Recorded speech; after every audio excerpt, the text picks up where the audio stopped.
Alright boys, we put minimal effort into this video just like the people who made this show. So Lord of the Rings of Power, the Amazon original show that they made. It finally finished after 8 episodes. Technically 7, because the first 2 aired on the same day, you know, that thing that's happening with shows nowadays. And yeah, I watched it, and boy, was it refreshing, to say the least. I will preface this by saying, I am a Lord of the Rings fan. I do really love the movies, like even The Hobbit as well. Like I really like just all 6 of those movies. And as well as like this show did push me to consume a lot of like the other book material, the Silmarillion and all those other books that Tolkien wrote. Just like Lord of the Rings is one of those series, just like it has a lot of like really cool and interesting lore and whatnot, because I'm a fan of lore. As a fantasy wannabe writer myself, who has for years now been writing and constructing a large world, lore is very important, and it's very fun even to write, and even more fun to consume. That's why I got so heavily into Fate and all that. But the Rings of Power, when I heard that they were making a Lord of the Rings prequel show and that Amazon had gotten their grubby hands all over it, I instantly had zero faith that it would be anything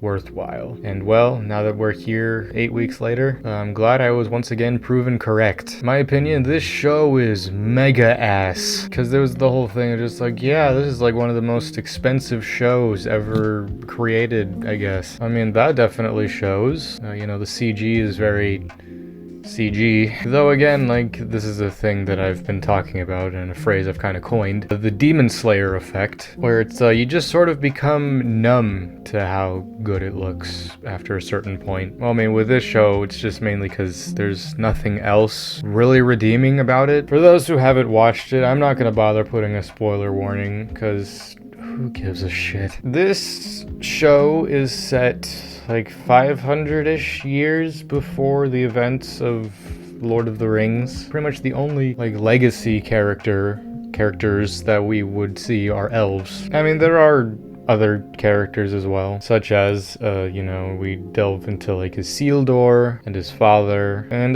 Gandalf a little bit, or one of the wizards, I don't know, it's not really confirmed, but again, who gives a shit? Pretty much the entire premise of this show is just a mystery show. Where did Sauron go? Who's Sauron? What the frig? It picks up like right-ish after the events of Morgoth or whatever, the battle of the first age or whatever, whichever one it is. Because there was like 3 battles, right? There's the one with Morgoth, then there's the one that this one is setting up for, where, you know, Isildur cuts off and takes the ring. Then there's the final battle in Lord of the Rings. Also, one of the funniest things this show is called The Rings of Power. It's like, it wasn't until the very last episode where they were like, oh yeah, shit, this show's called The Rings of Power, we should probably get going on making those rings. They made the 3 elf rings. This like long drawn out like epic thing of just like, yeah, look at these, the first of the rings. It's just the weird thing about this show, it's just like it tried so hard to recapture the feeling of Lord of the Rings,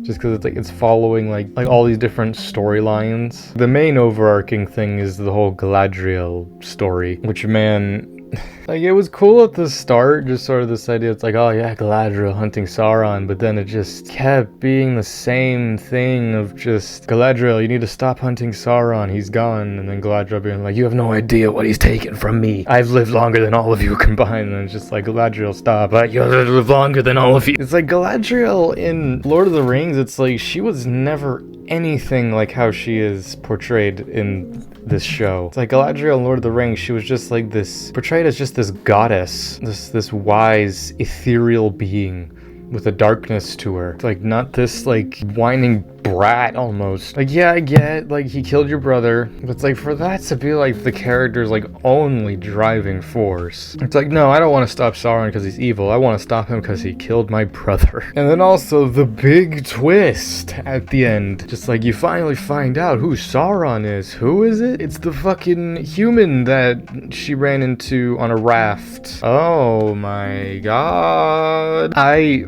audibly laughed out loud when they were doing the stupid thing with Sauron, like, being inside Galadriel's head and, like, talk about just like, hey, you could rule beside me, let's rule the world. And then it does that shot of them just screaming at each other. Oh, it was just framed and done so funny because I didn't find either of those two characters at all intimidating. Also, don't even get me started on the horrible choreography in this show. It's like any of the like sword fighting or any sort of fighting that happened in this show, horrendous. Just quick cuts, doing anything at all to try to make Galadriel look like she knows what she's doing when she doesn't. Like, what made the like choreography in Lord of the Rings and even The Hobbit work? It was very real. It's what led to a lot of the actors' just famous injuries. The famous scene where in Fellowship of the Ring where Aragorn's fighting the big orc, and the orc throws what was supposed to be the prop knife, but ended up being that he threw a real knife and Viggo Mortensen actually deflected it. It's gritty action, it's good, it's great. Yeah, all the different storylines that they were set, that's obviously like the main one was like Galadriel and her vengeance story. Then there was the one of the elf and the woman and like that whole romance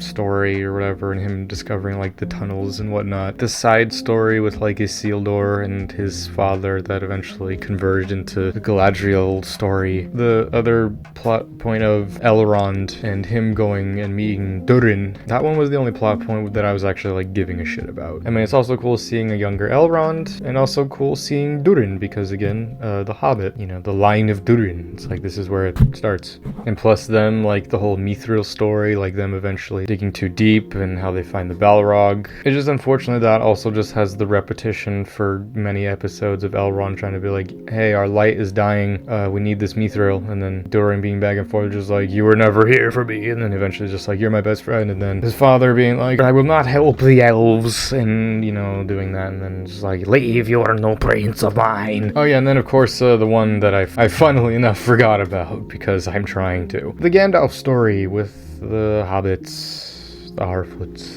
God, that was so boring. It was just there for the sake of being like, hey, hobbits.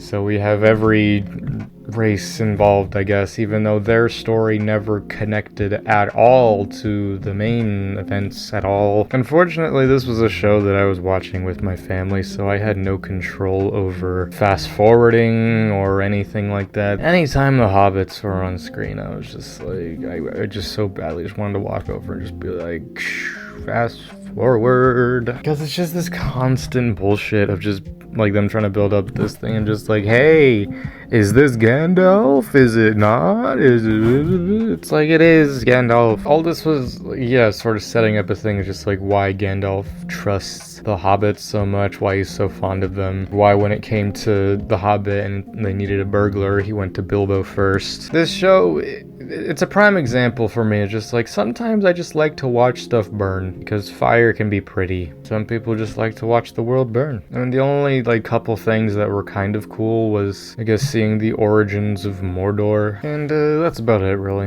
This is not something I'm going to ever rewatch, and I can tell that Amazon played it safe with how they ended this season, I guess, because it's like it ended in a way, for their sake, save the money, well, I mean, everything Amazon makes is garbage anyway, because like it left it open enough to be, I mean, obviously it left it open because it's like, yeah, they made 3 rings, there's still at least 17 more to be made, even though you can easily just fill in the gaps of what's left to come after that. Like, that's set now. The only thing is just like, where the fuck did Isildur go? It's like everything else is just like, yeah, we'll be ready to fight, and it's just like, yeah, they'll keep making the rings, and then it'll all eventually lead to the battle at Mount Doom. At the beginning of Lord of the Rings, we see that whole story of the battle at Mount Doom, like Elrond being there. It's like, I wonder if they're gonna redo it with like the new actors or not, or whatever. It's gonna be shit no matter what they do, so go for it, waste your money. What would I give it as a score? I didn't keep coming back to it because I was invested in it. I kept coming back to it because, again, I just like watching things burn. I was invested at the start, but slowly, as it became less of a drama and more of a comedy to me, again, it's one of those things where it's like, it looked pretty. That's about it. At the end of the day, I'll give The Rings of Power, I gave it a 4 out of 10. Thank you all for joining me on this little review. I know it's a little bit downbeat, but you know, sometimes you gotta talk shit about stuff. It's kind of refreshing. And this was something that I felt like I needed to talk about, because, you know, I love Lord of the Rings. Didn't love this, though. And plus, you know, it's refreshing to make a video that's not about anime every once in a while. I'm sure that this will cause many a discussion and heated debate. Cool, go for it. I'm glad I could provide some entertainment for you. But as someone who's a part of many toxic communities, you know, Star Wars and anime and all that, I learned to just drown out the noise, but not let my opinion be swayed either way. Let me know what you thought of the Rings of Power down below. Let me know if you agree or disagree with anything I say. Look forward to many other reviews and videos coming soon to you. So until next time, I'm Lancer. Thanks for watching.